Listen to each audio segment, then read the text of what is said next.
regarded by, they're being bought by companies, by insurance companies, by bank companies.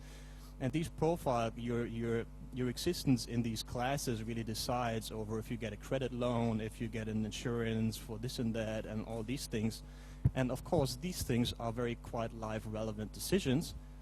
And now these are based on some hypothesized profile classes, and you can't do anything against it. So that really equals the introduction of a new class society based on these profiles and based on hypothetical and optimized processes, which is already a result of surveillance. And we can now quite easily see this in the diagram which I made. Namely, in this case, it is that good equals profit, and we have the profit in this blue part, and surveillance protects the profit from the poor and the needy, and that is something which the whole profiling substructure does.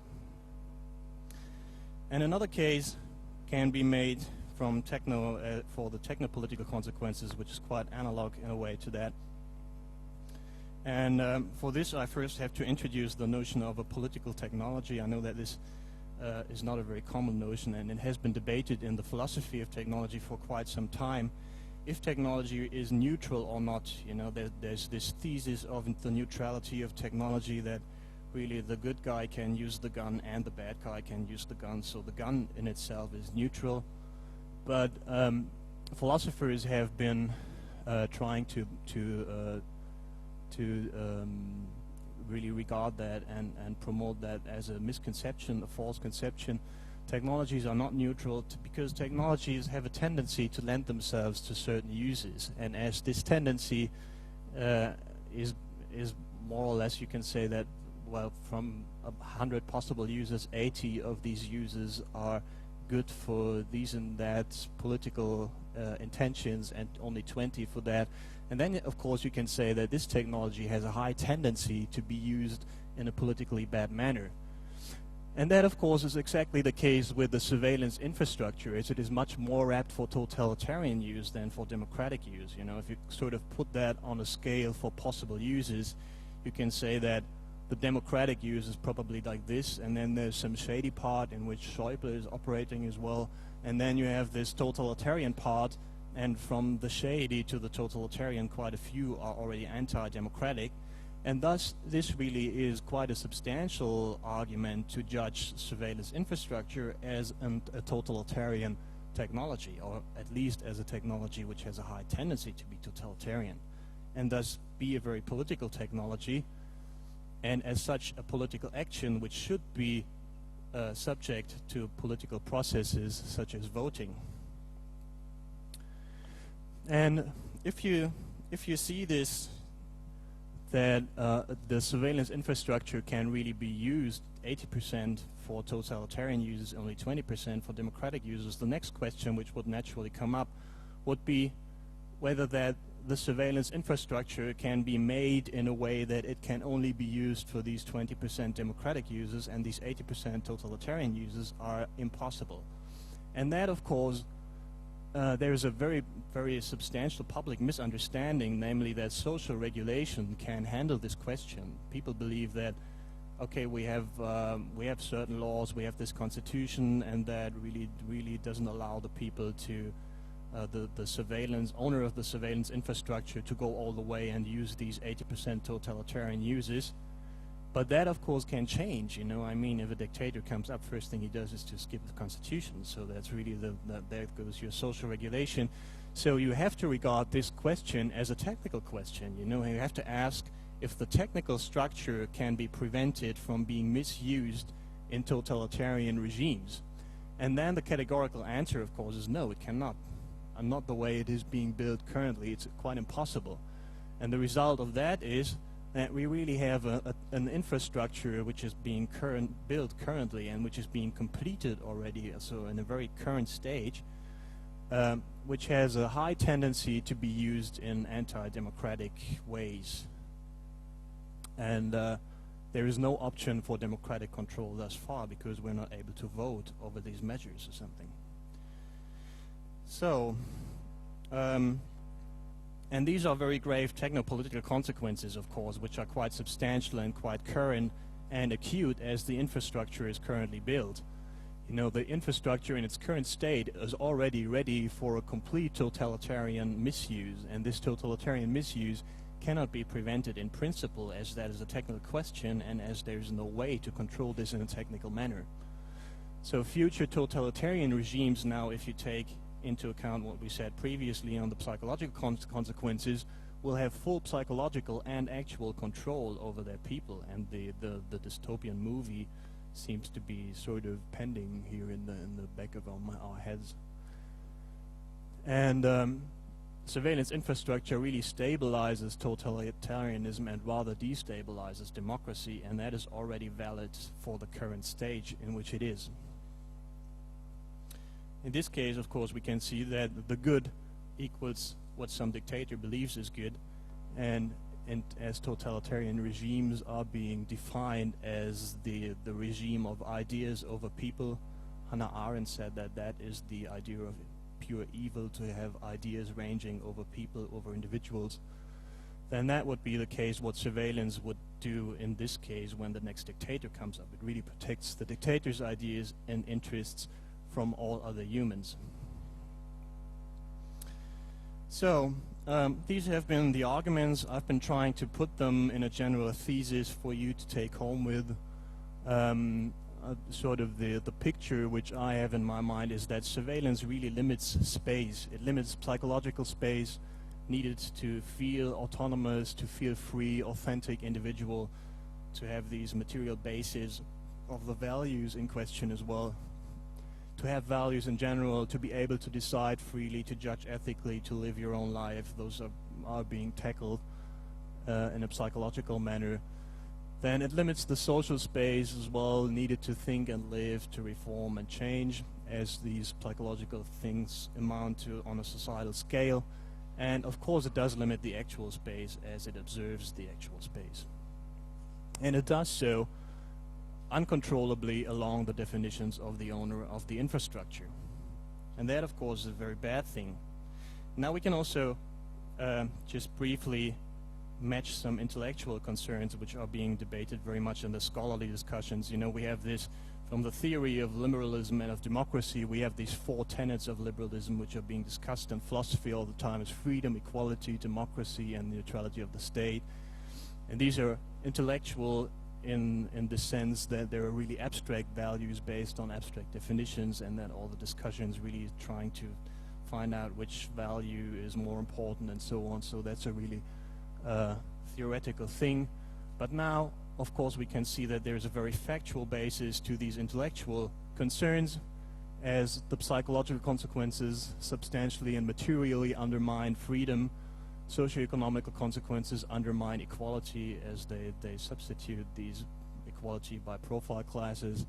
Technopolitical consequences undermine democracy by introducing a totalitarian, tendentious technology.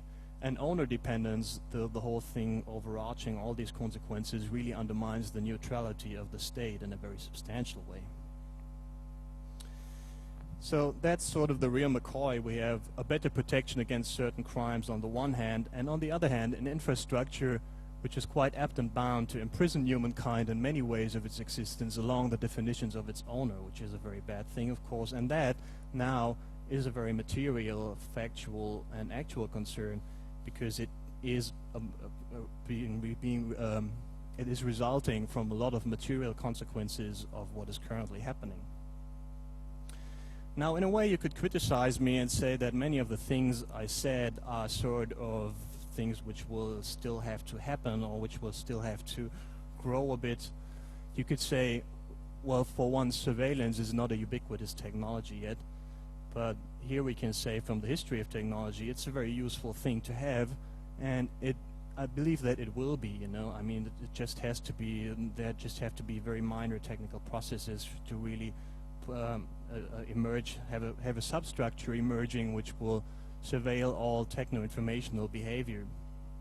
And you could also say data and surveillance are not the basis for all economical or societal decisions thus far, but again we can say they will be, as that is a very useful thing, and as it is very easily realized. And then, of course, you could say, well, but at least there's no dictator now. But again, we can say, but there will be, you know. I mean, it's naive to think that we have a stage now where we will never have dictators again. Germany alone had like 2 in the last 100 years. So that's really naive to assume these things. And of course, this really makes these concerns not dystopian in the sense that that is science fiction far, far away, but really something which a base of what is happening right now and what will happen in the nearer future, not in the further future. And finishing, I want to make a striking analogy,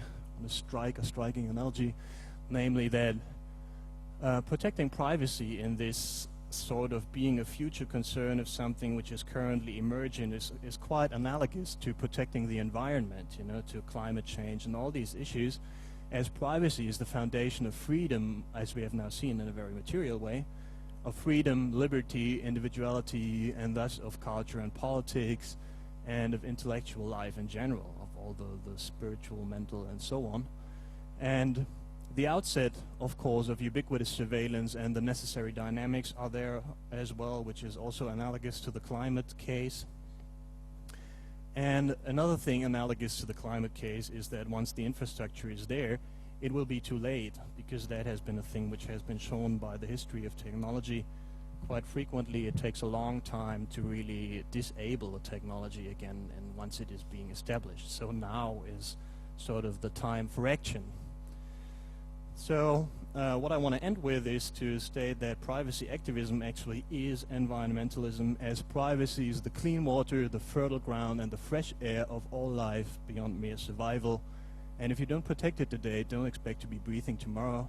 Privacy activism is environmentalism, and it is no less important. Thank you.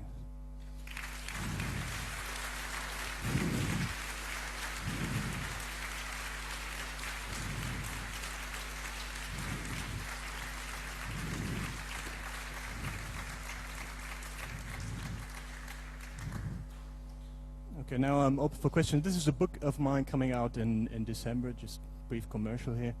It's about surveillance technology, and with quite a few well-known authors in German, which will present quite a few more arguments in German. So, questions?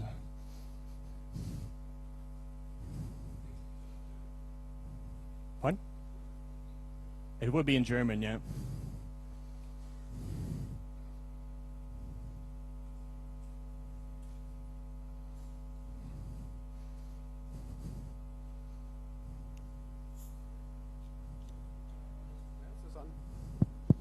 Okay, works now.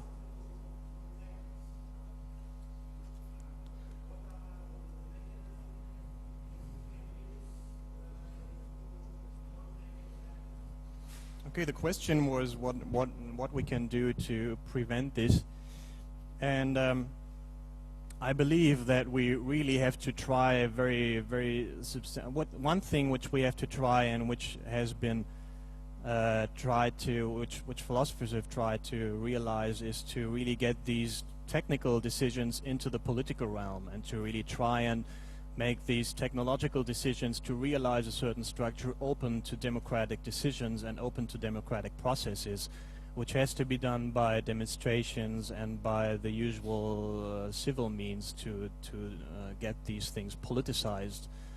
And that, I believe, is very substantial. And then another question would be to just develop countermeasures in a technical way to render this whole infrastructure unnecessary. Because if you really develop countermeasures against surveillance, against wiretapping, and give them to the public, and produce them on a large scale or make them easy to access, then that would really render the high costs unreasonable, and that would substantially slow the development down of surveillance infrastructure.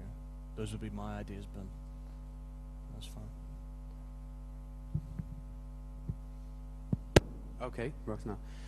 I found myself in quite a few conversations about these topics, and it's exactly the way you wrote it in the first pages about I have nothing to hide, there's nothing, it's not important, the data. And in those discussions, you need to get the point across in about 1.5 minutes. You don't have much more time. How would I accomplish this? Pardon, I didn't get the very last. How